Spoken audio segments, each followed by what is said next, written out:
Hello guys, എല്ലാവർക്കും hash ഫോക്കൽസിൻ്റെ പുതിയൊരു വീഡിയോയിലേക്ക് സ്വാഗതം.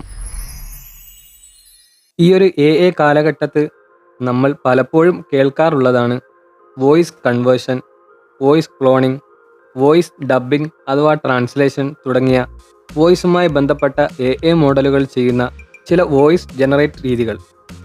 അപ്പോൾ എ ടൂളുകൾ ഉപയോഗിക്കുന്നവർ തീർച്ചയായും എന്താണിതൊക്കെയെന്ന് അറിഞ്ഞിരിക്കുന്നത് വളരെ നല്ലതാണ്. പ്രത്യേകിച്ച് എ മോഡലുകൾ ഉപയോഗിച്ച് ഓഡിയോകൾ ജനറേറ്റ് ചെയ്യുന്നവർ തീർച്ചയായും അറിയേണ്ട കാര്യമാണ്. അപ്പോൾ ഇന്നത്തെ വീഡിയോയിൽ ഞാൻ പറയാൻ പോകുന്നത് എ ടൂളുകൾ ഉപയോഗിച്ചുള്ള വ്യത്യസ്തമായ ഓഡിയോ ജനറേറ്റ് വിഭാഗങ്ങളെക്കുറിച്ചാണ്.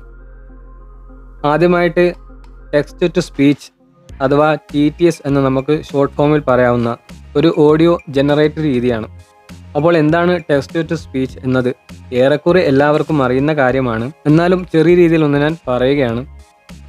നമ്മൾ ഏതെങ്കിലും ഭാഷയിൽ ടൈപ്പ് ചെയ്യുന്ന ടെക്സ്റ്റുകളെ നമ്മൾ ആഗ്രഹിക്കുന്ന ഭാഷയിൽ അതിനെ ഒരു സിന്തറ്റിക് സ്പീച്ചിലേക്ക് പരിവർത്തനം ചെയ്യുന്ന രീതിയാണ് TTS അഥവാ ടെക്സ്റ്റ് ടു സ്പീച്ച്.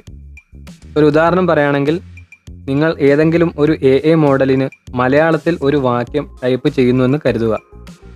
അത് നിങ്ങൾ ഉദ്ദേശിക്കുന്ന രീതിയിൽ മെയിലോ ഫീമെയിലോ കിഡ്സോ അങ്ങനെ തുടങ്ങിയ വ്യത്യസ്ത ശൈലിയിലേക്ക് ആ ഒരു ടെക്സ്റ്റിനെ എ മലയാളത്തിൽ ശബ്ദമായി നമുക്ക് ജനറേറ്റ് ചെയ്തു തരുന്നു. എല്ലാവർക്കും എന്താണ് ടെക്സ്റ്റ് ടു സ്പീച്ച് എന്ന് മനസ്സിലായോ? അപ്പോൾ ഇതാണ് ടെക്സ്റ്റ് ടു സ്പീച്ച്. ഇനി അടുത്തത് വോയിസ് കൺവേർഷൻ. നിങ്ങളുടെ യഥാർത്ഥ വോയിസ് റെക്കോർഡിംഗ് എടുത്ത് അതിൻ്റെ ടോൺ, ലിംഗഭേദം, പിച്ച് അല്ലെങ്കിൽ ശൈലി തുടങ്ങിയ കാര്യങ്ങളൊക്കെ മാറ്റം വരുത്തുന്നു. അതേസമയം ഇതിൻ്റെ ഉള്ളടക്കം അതേപടി തന്നെ നിലനിർത്തുകയും ചെയ്യുന്നു. ഉദാഹരണം, നിങ്ങളുടെ തന്നെ വോയിസ് റെക്കോർഡ് ചെയ്ത ഒരു ഫയൽ എ മോഡലിൽ അപ്ലോഡ് ചെയ്യുന്നുവെന്ന് കരുതുക.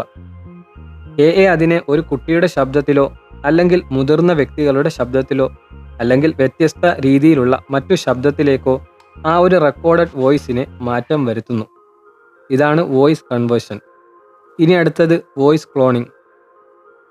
എ മോഡലുകൾ ഒരു പ്രത്യേക വ്യക്തിയുടെ ശബ്ദം ക്യാച്ച് ചെയ്യുകയും തുടർന്ന് മലയാളത്തിലോ മറ്റ് ഏതെങ്കിലും ഭാഷയിലോ പുതിയ വാക്യങ്ങൾ പറയാൻ അത് പുനർനിർമ്മിക്കുകയും ചെയ്യുന്ന രീതിയാണ്. ഉദാഹരണം, ഏതെങ്കിലും ഒരു ഫേമസ് ആയ വ്യക്തിയുടെ ശബ്ദത്തിൻ്റെ ഒരു സാമ്പിൾ എന് നൽകുക. പിന്നീട് നമുക്ക് വേണ്ട വോയിസ് എന് നൽകുകയും ചെയ്യുക. അപ്പോൾ ആ ഫേമസ് ആയ വ്യക്തിയുടെ ശൈലിയിൽ എ മോഡലുകൾ അതിനെ നമുക്ക് ആവശ്യമുള്ള ഭാഷയിലേക്ക് വോയിസായി സൃഷ്ടിച്ചു നൽകുന്നു. ഇതാണ് voice cloning. You have the power to grow every single day with each step you take, no matter how small you are moving.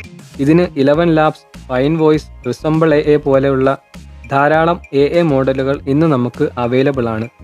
ഇപ്പോൾ ട്രെൻഡിങ്ങിലുള്ള ഒരു മോഡൽ കൂടിയാണിത്. ഇനി അടുത്തത് real time voice changing. Call ചെയ്യുന്ന സമയത്തോ ഗെയിം കളിക്കുന്ന സമയത്തോ അല്ലെങ്കിൽ സ്ട്രീമിംഗ് സമയത്തൊക്കെ നിങ്ങളുടെ ശബ്ദം തത്സമയം മാറ്റുന്ന ഒരു രീതിയാണിത്. ഉദാഹരണം, നിങ്ങൾ ഏതെങ്കിലും വ്യക്തിയോട് ഒരു കോളിൽ സംസാരിക്കുമ്പോൾ നിങ്ങളുടെ ശബ്ദം മാറ്റി പകരം റോബോട്ടിക് ശബ്ദമായിട്ടോ മെയിലിൻ്റെ ശബ്ദമായിട്ടോ അല്ലെങ്കിൽ ഫീമെയിലിൻ്റെ ശബ്ദമായിട്ടോ കുട്ടികളുടെ ശബ്ദമായിട്ടോ ഒക്കെ നിങ്ങളുടെ ആ ഒരു വോയിസിനെ ചേഞ്ച് ചെയ്യാൻ സാധിക്കുന്ന രീതിയാണ് റിയൽ ടൈം വോയിസ് ചേഞ്ചിങ് എന്നുള്ളത്. ഇനി അടുത്തത് വോയിസ് ഡബ്ബിംഗ് അഥവാ ട്രാൻസ്ലേഷൻ. എ ശബ്ദവും ഭാഷയും ഒരുമിച്ച് മാറ്റുന്ന രീതിയാണ് വോയിസ് ഡബ്ബിംഗ് അഥവാ ട്രാൻസ്ലേഷൻ. ഉദാഹരണം, നിങ്ങളുടെ ഇംഗ്ലീഷ് സംസാരം സമാനമായ ശബ്ദശൈലി ഉപയോഗിച്ച് മലയാളത്തിലേക്ക് പരിവർത്തനം ചെയ്യുന്നു. അതെങ്ങനെയെന്ന് വെച്ചാൽ, നിങ്ങൾ ഒരു ഇംഗ്ലീഷ് വീഡിയോ എ മോഡലിൽ അപ്ലോഡ് ചെയ്യുക. എ നിങ്ങളുടെ ശബ്ദം ഉപയോഗിച്ച് തന്നെ അതിനെ മലയാള ശബ്ദത്തിലേക്ക് കൺവേർട്ട് ചെയ്ത് തരുന്നു. ഇതാണ് വോയിസ് ഡബ്ബിംഗ്.